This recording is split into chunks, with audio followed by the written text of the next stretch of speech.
Korean Airlines Flight 007 was taken down by a Soviet Su-15 interceptor jet on September 1, 1983.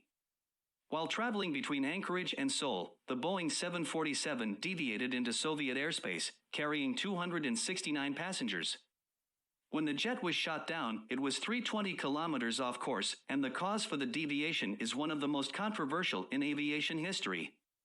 The Soviet Union's first reaction was to deny knowledge of the plane. They claimed the aircraft was on a U.S. surveillance mission when they finally admitted shooting it down.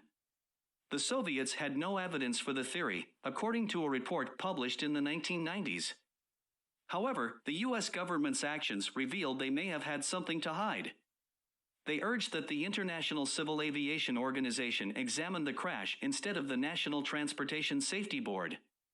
The NTSB had subpoena power over records and witnesses, whereas the ICAO could only request politely. Some claim that American intelligence agencies were monitoring KAL-007's aircraft on radar but did nothing to inform anyone. The ICAO determined that the airplane deviated due to a mistake by the flight crew. Many people believe this is implausible because the flight crew had various pieces of navigational equipment that would have notified them of the problem. Larry P. McDonald, a passionate anti-communist U.S. politician, was aboard the plane. McDonald was allegedly a target, and the USSR used electronic means to sway the plane off course. Another theory claims that the plane was diverted off course to spy on Soviet air defenses for U.S. intelligence.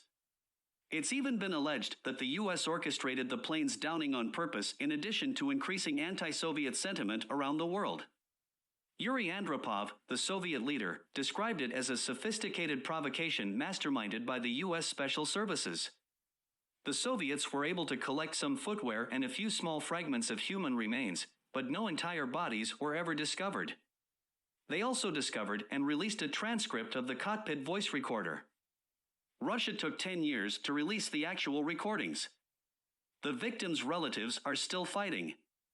Knowing for sure would have been so much better, said the father of a lady killed on the aircraft.